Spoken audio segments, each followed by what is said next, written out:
राष्ट्रीय अध्यक्ष श्री अखिलेश यादव जी के खिलाफ एक आपराधिक निगरानी दाखिल की गई थी। 9 लोगों के खिलाफ नामजद और 200 अज्ञात के खिलाफ FIR दर्ज करने के लिए प्रार्थना पत्र दिया गया था।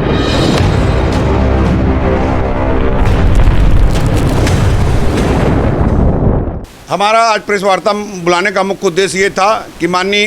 पूर्व मुख्यमंत्री और समाजवादी पार्टी के राष्ट्रीय अध्यक्ष श्री अखिलेश यादव जी के खिलाफ एक आपराधिक निगरानी दाखिल की गई थी, जिसे गुणदोष के आधार पर न्यायालय द्वारा ये पाया गया कि लोअर कोर्ट द्वारा 156(3) का जो प्रार्थना पत्र निरस्त किया गया था उसमें कोई इलीगलिटी नहीं है और उस ऑर्डर को उन्होंने पुष्ट कर दिया गया।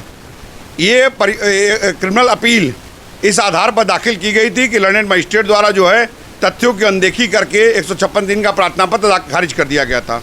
जो 156(3) का प्रार्थना पत्र दाखिल किया गया था उसमें माननीय राष्ट्रीय अध्यक्ष श्री अखिलेश यादव जी लगाए तमाम नेतागण के ऊपर गंभीर धाराओं में मुकदमा दर्ज करने का प्रार्थना पत्र दिया गया था, जिसे लंदन मजिस्ट्रेट ने सुनवाई के उपरांत खारिज कर दिया गया था। उसी आदेश के खिलाफ कंप्लेनेंट के द्वारा ये क्रिमिनल निवेदन दाखिल किया गया था, जो सुनवाई के उपरांत गुणदोष के आधार पर ये पाते हुए कि लंदन मजिस्ट्रेट ने जो ऑर्डर पास किया था उसमें कोई लीगलिटी नहीं है और उस ऑर्डर को पुष्ट कर दिया। 6/5/22 की घटना दिखाते हुए इस मुकदमे के कंप्लेनेंट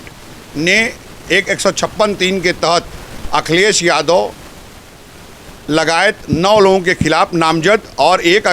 200 अज्ञात के खिलाफ FIR दर्ज करने के लिए प्रार्थना पत्र दिया गया था। ये दिखाते हुए कि हेड स्पीच के तहत इन्होंने बयान दिया और बयान के कारण जनमानस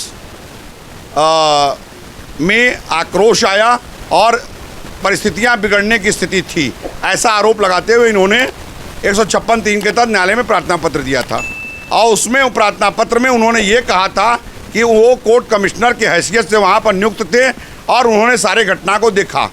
लोअर कोर्ट ने ये पाया कि जो उन्होंने एप्लीकेशन दिया था वो एप्लीकेशन में किसी भी तरीके का संज्ञेय अपराध के सृजन का कोई साक्ष्य नहीं पाया गया और लोअर कोर्ट ने कंप्लेनेंट के उस 156(3) के प्रार्थना पत्र को खारिज कर दिया था, जिससे रुष्ट होकर उन्होंने क्रिमिनल रिवीजन दाखिल किया था। और क्रिमिनल रिवीजन के सुनवाई के उपरांत सेशन कोर्ट ने पाया कि जो लोअर कोर्ट ने आदेश दिया था कि जो कोई संज्ञेय अपराध 156(3) के प्रार्थना पत्र से नहीं बन रहा है वो सही है और उस आदेश को उन्होंने पुष्ट कर दिया।